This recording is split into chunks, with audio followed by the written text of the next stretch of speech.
Sekilas, Kutub Selatan tampak seperti rute yang sempurna. Pada peta datar, garis lurus di atas Antartika menjanjikan penghematan jarak, bahan bakar, dan waktu. Namun, dalam penerbangan komersial, rute terpendek juga bisa menjadi yang paling rentan. Di bawah pesawat terbentang benua tanpa kota, tanpa bandara yang dilengkapi untuk menangani jet penumpang besar, tanpa jalur penyelamatan, dan dengan suhu yang mampu mendorong setiap sistem pesawat modern hingga batasnya. Di sana, teknologi tercanggih bertemu dengan salah satu wilayah paling tidak ramah di planet ini. Misteri dimulai dengan pertanyaan sederhana. Jika pesawat terbang melintasi seluruh samudra, pegunungan, dan gurun, mengapa mereka terus menghindari jantung putih bumi? Antartika menempati tempat yang aneh dalam imajinasi manusia. Dari jauh, ia tampak sebagai massa yang tak bergerak, permukaan putih di mana tidak ada yang berubah. Dari udara, mungkin tampak seperti benua yang mudah dilintasi. Tidak ada lalu lintas, tidak ada badai tropis, tidak ada perbatasan yang padat, dan tidak ada kota yang memaksa pengalihan rute. Tetapi kesederhanaan yang tampak itu justru merupakan jebakannya.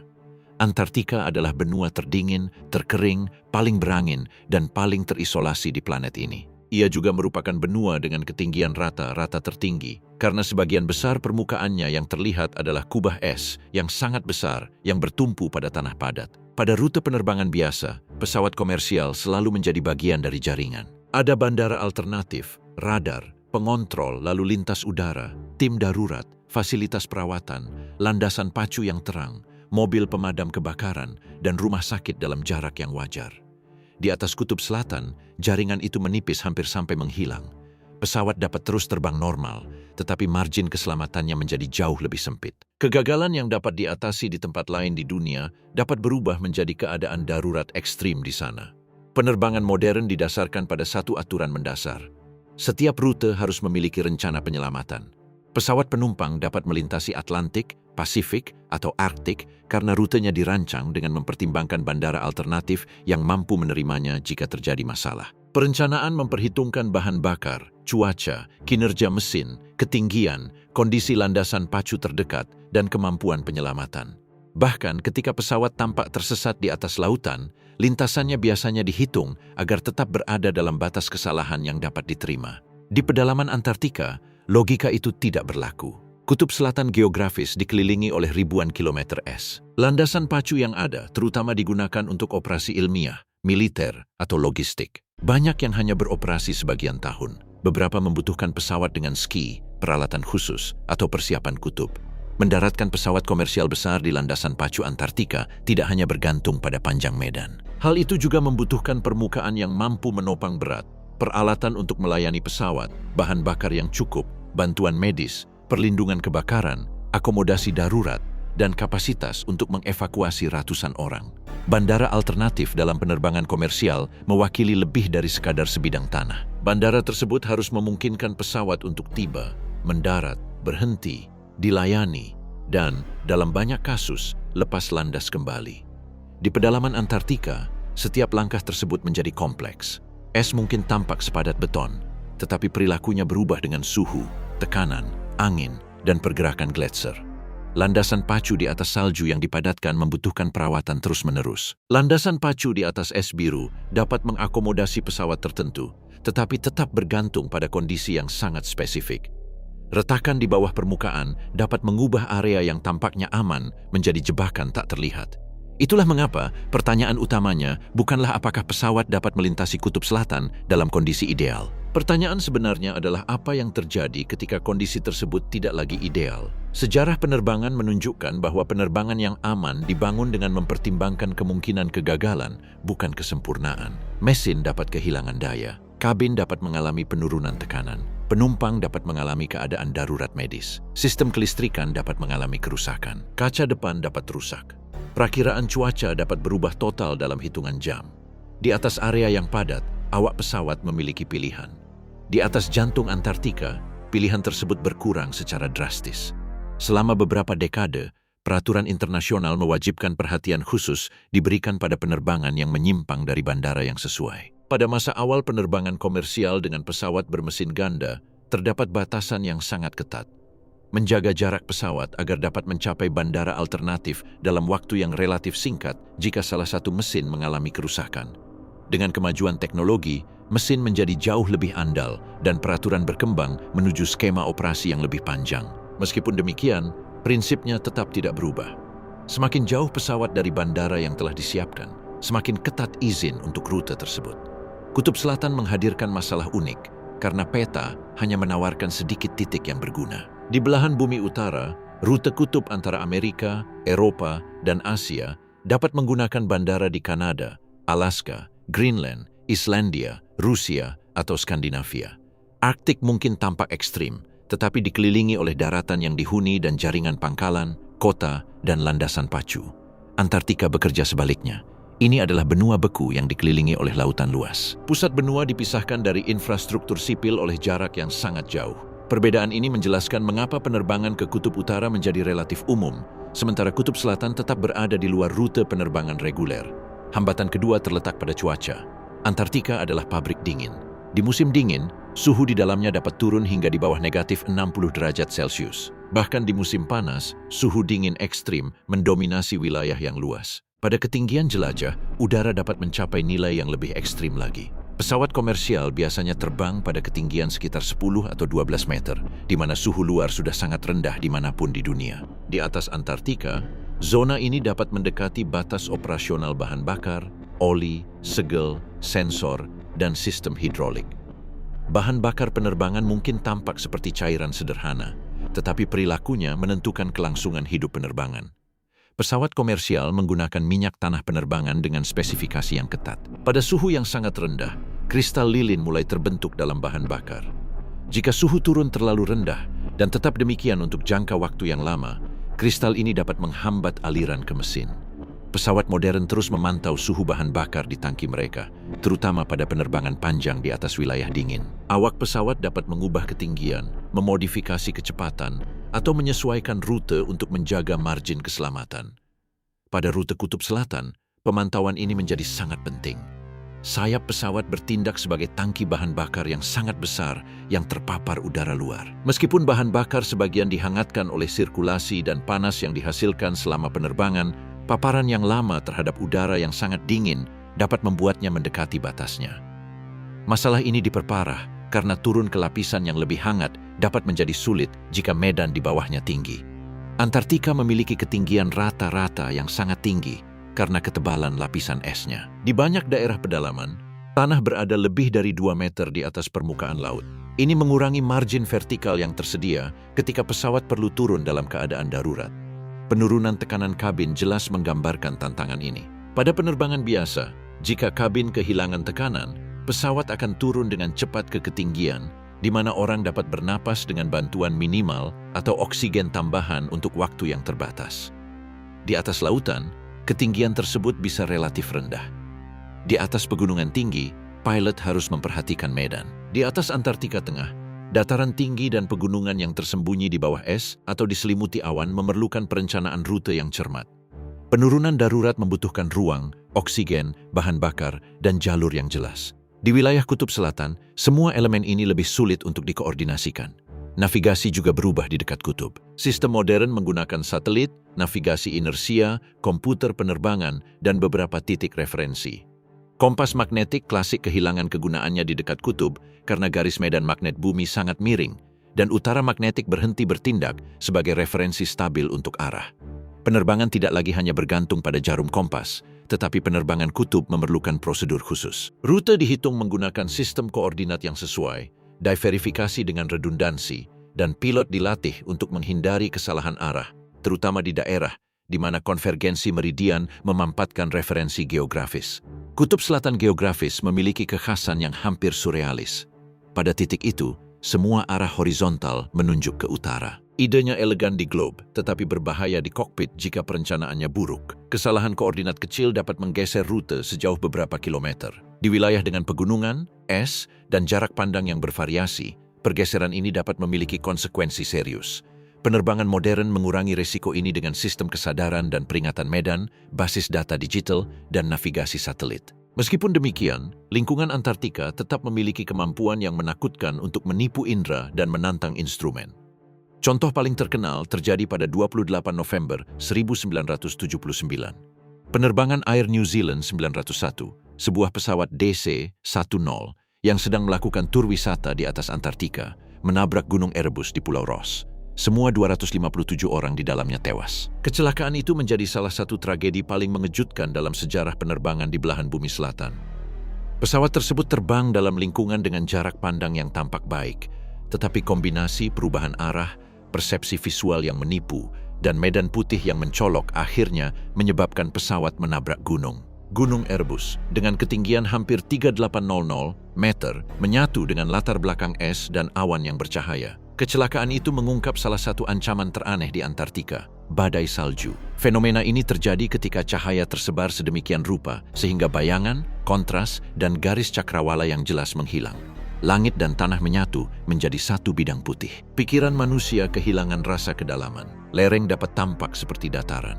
Gunung dapat lenyap ke latar belakang. Landasan pacu dapat menjadi tidak dapat dibedakan dari salju di sekitarnya. Di darat, fenomena ini membingungkan para penjelajah dan pilot. Dalam penerbangan, ini menjadi ancaman yang mematikan. Badai salju Antartika memiliki kualitas yang hampir misterius karena mengubah hari yang tampak cerah menjadi ilusi optik yang sempurna. Visibilitas horizontal mungkin tampak baik, tetapi persepsi medan menurun. Mata mendeteksi cahaya, tetapi kehilangan informasi. Pilot mungkin merasa seolah-olah mereka terbang di atas permukaan datar, padahal sebenarnya mereka mendekati lereng. Instrumen memberikan data, tetapi otak cenderung mencari konfirmasi visual. Disiplin kokpit menuntut kepercayaan pada altimeter, sistem medan, dan prosedur, bahkan ketika pemandangan menunjukkan sebaliknya. Yang menambah tantangan ini adalah badai kata batik. Di Antartika, udara dingin dan padat berhembus kencang dari pedalaman yang tinggi menuju pantai dengan kekuatan luar biasa. Angin ini dapat meningkat intensitasnya dengan cepat dan menerbangkan salju. Dalam hitungan menit, landasan pacu yang terlihat dapat tertutup salju putih. Bagi operasi ilmiah dan logistik, fenomena ini merupakan bagian dari rutinitas yang ekstrim. Bagi penerbangan komersial terjadwal, ini merupakan ketidakpastian yang sulit diterima. Maskapai penerbangan beroperasi dengan jadwal yang berulang, margin keuntungan, waktu putar balik, dan standar keselamatan. Antartika menawarkan jendela operasi yang sempit dan bervariasi. Penyelamatan adalah faktor penting lainnya. Dalam keadaan darurat udara biasa, pendaratan alternatif memicu serangkaian respons. Petugas pemadam kebakaran, ambulans, mekanik, otoritas bandara, dan tim pendukung segera bertindak. Di pedalaman Antartika, bahkan mencapai pesawat pun bisa menjadi misi berisiko tinggi. Pendaratan darurat di atas es yang tidak rata akan membuat ratusan orang terpapar suhu ekstrim, angin, kegelapan musiman, dan isolasi. Kelangsungan hidup akan bergantung pada integritas pesawat, persediaan darurat, dan kemampuan tim penyelamat untuk lepas landas dari titik lain di benua itu atau dari negara-negara yang jauh. Jarak membuat waktu menjadi musuh.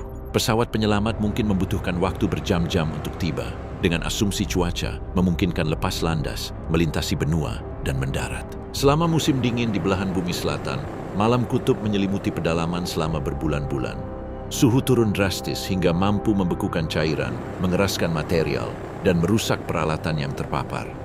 Mesin pesawat yang beroperasi di pangkalan Antartika biasanya tetap dinyalakan selama persinggahan penting untuk mencegah oli, sistem hidrolik, atau bahan bakar rusak akibat dingin. Praktek ini menyoroti kerapuhan operasional lingkungan tersebut. Pesawat komersial yang terdampar di sana tidak akan lagi berfungsi sebagai alat transportasi, melainkan menjadi tempat berlindung sementara dengan sumber daya terbatas. Antartika memiliki landasan pacu, tetapi keberadaannya seringkali menimbulkan kesalahpahaman. Terdapat landasan pacu di stasiun McMurdo, di stasiun Kutub Selatan Amundsen Scott, dan di area lain yang digunakan oleh program ilmiah. Beberapa landasan pacu mengakomodasi pesawat angkut militer, pesawat yang dilengkapi ski, Twin Otter, Basler, dan model adaptasi lainnya. Di wilayah tertentu, terdapat landasan pacu es biru yang cocok untuk pesawat beroda. Namun, landasan pacu Antartika tidak sama dengan bandara internasional konvensional. Operasi membutuhkan peralatan khusus, musim yang tepat, pengintaian permukaan sebelumnya, persiapan lokasi, pengangkutan bahan bakar dengan upaya yang sangat besar, dan personel yang terlatih untuk bekerja dalam kondisi kutub. Stasiun Kutub Selatan Amundsen Scott menggambarkan perbedaan ini. Stasiun ini terletak sekitar 2835 meter di atas permukaan laut, meskipun tekanan atmosfer dapat membuat kepadatan terasa lebih besar bagi mesin dan sayap di ketinggian. Landasan pacu salju yang dipadatkan melayani operasi logistik, terutama dengan pesawat yang dilengkapi untuk salju dan ski. Panjangnya mungkin tampak cukup besar, tetapi kinerja pesawat juga bergantung pada kepadatan udara, suhu, luas permukaan, berat, dan kapasitas pengereman. Pesawat komersial besar akan membutuhkan jaminan yang jauh melampaui jumlah meter yang tersedia. Kepadatan ketinggian merupakan ancaman teknis yang tersembunyi. Pada ketinggian yang lebih tinggi, udara kurang padat. Sayap menghasilkan daya angkat yang lebih rendah pada kecepatan udara terukur yang sama. Mesin menghasilkan daya dorong yang kurang efektif, dan jarak lepas landas dan pendaratan meningkat. Di lingkungan yang dingin, kepadatan udara sedikit membaik, tetapi medan yang tinggi dan permukaan salju menimbulkan keterbatasan baru. Landasan pacu mungkin dipadatkan, tetapi gesekan dan respons pengereman tetap berbeda dari yang ada di aspal. Margin kecil yang hilang selama pendaratan dapat menyeret pesawat ke salju lunak, es yang tidak rata, atau area yang tidak terawat. Ada juga masalah berat. Jet penumpang jarak jauh lepas landas dengan puluhan ton bahan bakar. Jika harus dialihkan ke landasan udara terpencil, pesawat tersebut mungkin masih tiba dengan berat yang cukup besar. Landasan pacu di atas salju atau es yang dipadatkan harus menopang beban yang didistribusikan di seluruh roda pendaratan. Tekanan pada setiap roda bisa sangat besar. Pesawat yang dirancang untuk operasi kutub mendistribusikan beban menggunakan ski atau beroperasi dengan profil misi yang disesuaikan. Jet komersial besar tidak memiliki fleksibilitas tersebut. Bahkan jika dapat mendarat, pesawat tersebut akan rentan terhadap kurangnya peralatan yang memadai untuk penarikan, perawatan, pengisian bahan bakar, dan evakuasi. Faktor ekonomi juga mendorong rute menjauh dari kutub selatan. Rute penerbangan komersial ada di tempat yang ada permintaannya. Belahan bumi selatan memiliki populasi yang lebih kecil, lebih sedikit kota besar di garis lintang ekstrim, dan lebih sedikit pasangan tujuan yang mendapatkan keuntungan waktu nyata dengan melintasi jantung Antartika. Penerbangan antara Australia dan Amerika Selatan mungkin mendekati garis lintang selatan, tetapi rute praktis biasanya menyeimbangkan angin, bandara alternatif, biaya, izin, bahan bakar, dan keselamatan. Keliling maksimum mungkin tampak menarik pada balon udara, tetapi penghematan tersebut hilang ketika pesawat harus membawa lebih banyak bahan bakar, mematuhi peraturan kutub, melatih awak, memasang peralatan tambahan, dan menerima risiko operasional yang lebih besar. Perbandingan dengan Arktik sangatlah penting. Banyak orang bertanya-tanya mengapa pesawat terbang melewati kutub utara dan menghindari kutub selatan. Jawabannya terletak pada geografi manusia. Arktik menghubungkan wilayah padat penduduk di belahan bumi utara, Amerika Utara, Eropa, dan Asia. Penerbangan antara New York dan Hong Kong, London dan Tokyo, atau Chicago dan Beijing dapat memanfaatkan rute kutub utara. Selain itu, wilayah tersebut dikelilingi oleh bandara alternatif dan wilayah yang dihuni. Kutub Selatan, di sisi lain, dikelilingi oleh benua tanpa populasi sipil permanen dan oleh lautan yang memisahkan wilayah perkotaan besar. Rute tersebut tidak menawarkan manfaat komersial yang sama. Angin menambah lapisan lain. Rute udara dirancang dengan melihat planet 3 dimensi, bukan garis statis pada peta. Arus jet dapat mempercepat atau memperlambat pesawat selama berjam-jam. Jalur yang lebih panjang dengan angin ekor dapat lebih cepat dan lebih efisien daripada jalan pintas dengan angin depan. Di lintang selatan, angin dapat sangat kencang dan terus-menerus. Perencanaan yang buruk dapat dengan cepat menghabiskan cadangan bahan bakar. Di wilayah di mana bandara alternatif langka, hilangnya margin ini menjadi sangat penting. Bahan bakar bukan hanya energi untuk mencapai tujuan. Ini saatnya mengambil keputusan, mempertimbangkan kapasitas, dan kemampuan untuk menyimpang. Penerbangan telah menyaksikan insiden di mana angin kencang mengubah rute kutub atau subkutub menjadi pengalaman hidup dan mati. Di wilayah ini, titik tanpa kembali menjadi sangat penting. Sebelum titik itu, pesawat dapat kembali ke titik asalnya atau menuju ke alternatif sebelumnya. Setelah titik itu, pesawat harus melanjutkan perjalanan. Jika angin sebenarnya lebih buruk dari yang diprediksi, bahan bakar yang tersisa mulai menipis seiring berjalannya waktu. Awak pesawat menghitung ulang, dan menyesuaikan ketinggian atau kecepatan. Di daerah dengan banyak landasan pacu yang berdekatan, masalah ini dapat diatasi dengan lebih banyak pilihan. Di dekat Antartika, setiap pilihan dapat berjarak ratusan atau ribuan kilometer. Komunikasi juga memerlukan prosedur khusus. Di banyak rute samudra dan kutub, jangkauan radio VHF konvensional hilang karena bergantung pada garis pandang. Pesawat menggunakan komunikasi satelit atau radio frekuensi tinggi. Sistem ini berfungsi, tetapi dapat dipengaruhi oleh garis lintang, ionosfer, dan aktivitas matahari. Badai matahari dapat menurunkan kualitas komunikasi frekuensi tinggi dan meningkatkan radiasi pada ketinggian jelajah. Pada penerbangan biasa, masalah komunikasi bisa menjengkelkan. Pada rute di atas kutub selatan, komunikasi adalah bagian dari sistem bertahan hidup. Radiasi kosmik menimbulkan ancaman yang tak terlihat namun telah dipelajari dengan baik. Pada ketinggian jelajah, orang menerima lebih banyak radiasi daripada di permukaan laut karena atmosfer di atasnya lebih tipis untuk bertindak sebagai perisai. Di dekat kutub, medan magnet bumi menawarkan perlindungan yang lebih sedikit terhadap partikel energik yang datang dari luar angkasa. Inilah sebabnya mengapa rute kutub, terutama selama peristiwa matahari yang intens, memerlukan pemantauan. Bagi penumpang sesekali, dosis biasanya tetap rendah. Bagi awak pesawat yang terbang berulang kali, paparan kumulatif dipantau sebagai bahaya pekerjaan. Dalam badai matahari besar, maskapai penerbangan dapat mengubah rute, menurunkan ketinggian, atau menghindari area tertentu. Misteri di sini berasal dari realitas yang hampir puitis. Pesawat mungkin melintasi langit biru yang jernih, sementara badai tak terlihat mengamuk di dalam badan pesawatnya. Partikel itu tidak terlihat, tidak berbau, dan tidak mengguncang kabin. Namun, partikel itu adalah bagian dari lingkungan fisik penerbangan. Partikel itu juga dapat memengaruhi sistem elektronik yang sensitif melalui kejadian langka pada komponen silikon. Industri penerbangan merancang redundansi, pelindung, verifikasi, dan sistem yang tahan terhadap kesalahan.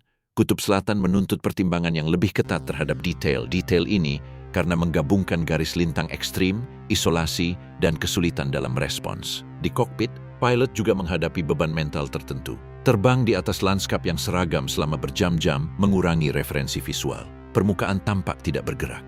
Skala menjadi sulit untuk diinterpretasikan. Pegunungan, gletser, dan awan dapat menyatu menjadi satu warna. Otak mencari pola di mana hampir tidak ada kontras. Penerbangan mengatasi kerentanan ini dengan instrumen, pelatihan, dan disiplin operasional. Tetapi lingkungan Antartika berfungsi sebagai pengingat bahwa pesawat modern masih bergantung pada keputusan manusia di bawah tekanan. Otomatisasi memang membantu, meskipun awak pesawat tetap bertanggung jawab untuk menafsirkan data, mengantisipasi perubahan, dan memilih rute yang aman. Suhu dingin memengaruhi bahkan detail yang seringkali tidak disadari. Ban, segel karet, cairan hidrolik, baterai, layar, katup, dan sensor semuanya memiliki batas suhu. Pesawat komersial disertifikasi untuk beroperasi dalam kondisi yang sangat menantang, tetapi persinggahan paksa di pedalaman Antartika dapat membuatnya terpapar lingkungan yang tidak dirancang untuk operasi reguler selama berjam-jam. Pintu bisa membeku, tangga bisa menjadi tidak dapat digunakan, sistem evakuasi dapat rusak karena angin. Bahan bakar yang tersedia di darat mungkin tidak kompatibel atau tidak mencukupi. Perawatan sederhana mungkin memerlukan peralatan, pemanas, dan personel yang tidak tersedia di lokasi. Evakuasi juga memiliki dimensi yang mengkhawatirkan. Di bandara biasa, penumpang meninggalkan pesawat dan berpindah ke terminal, bus, atau area aman. Di atas es, meninggalkan pesawat bisa lebih berbahaya daripada tetap berada di dalamnya. Angin dapat menyebabkan radang dingin dalam hitungan menit. Orang bepergian dengan pakaian sehari-hari, bukan perlengkapan kutub.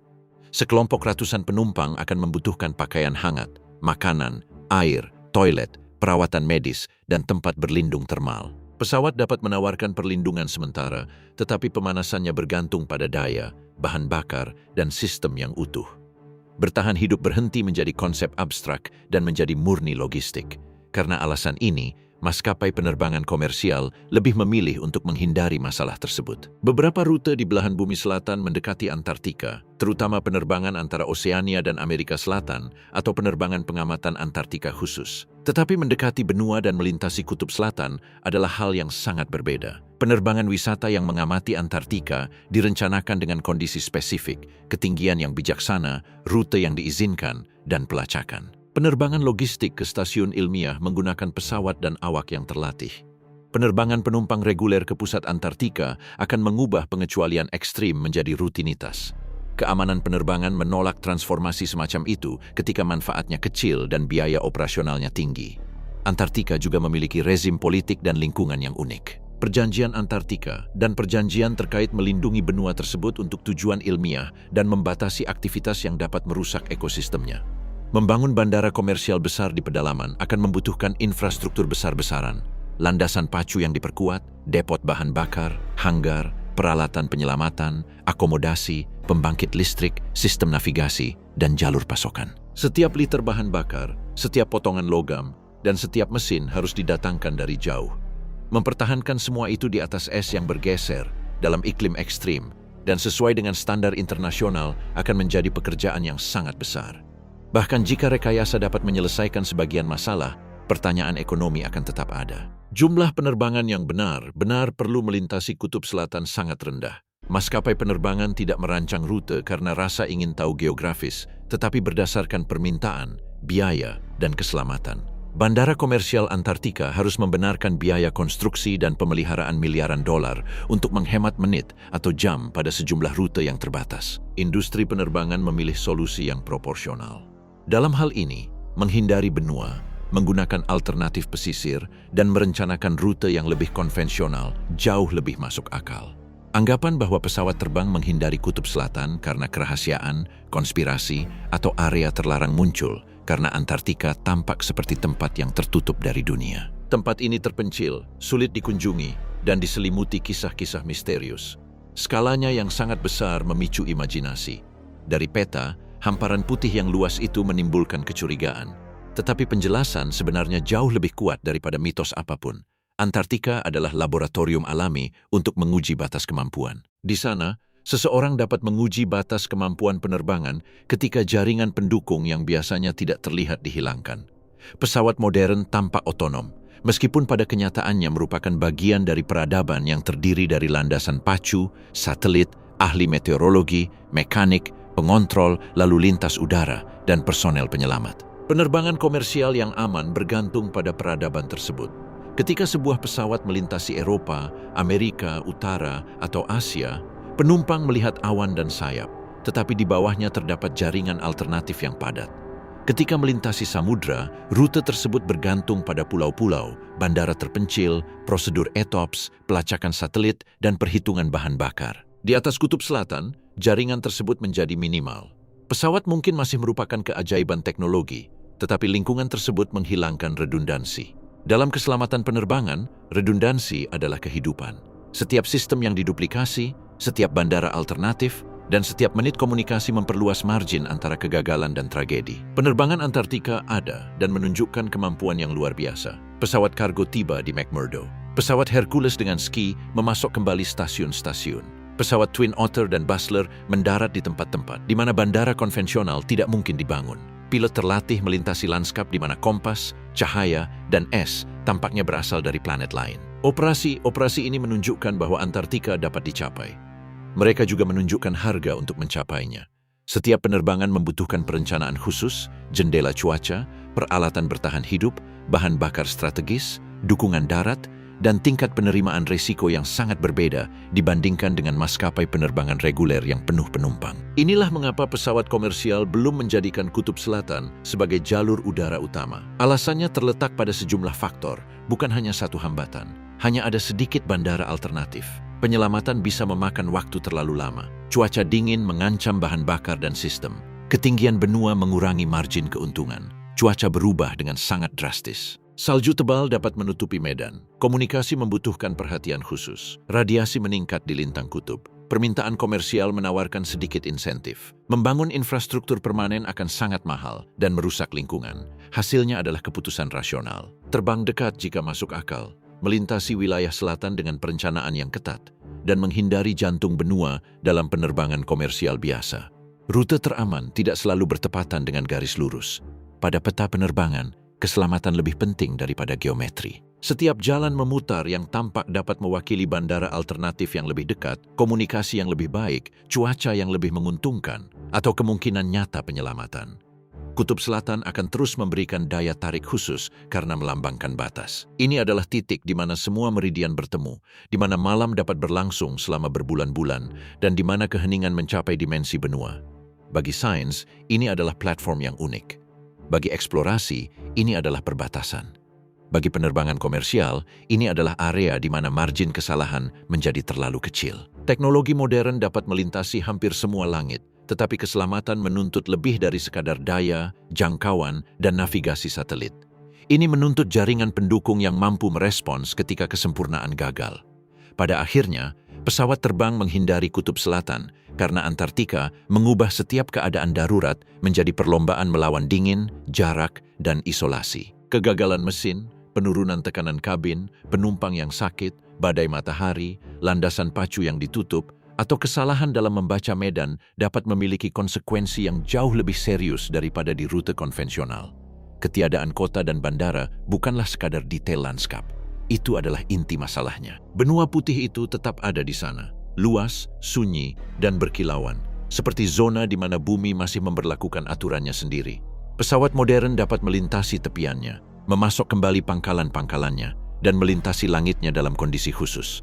Tetapi penerbangan komersial reguler mencari rute di mana resiko terkendali oleh lapisan kesiapan. Di atas kutub selatan, lapisan-lapisan itu menjadi langka. Itulah mengapa, di planet yang dipenuhi maskapai penerbangan, masih ada ruang kosong putih yang lebih disukai penerbangan penumpang untuk dihindari.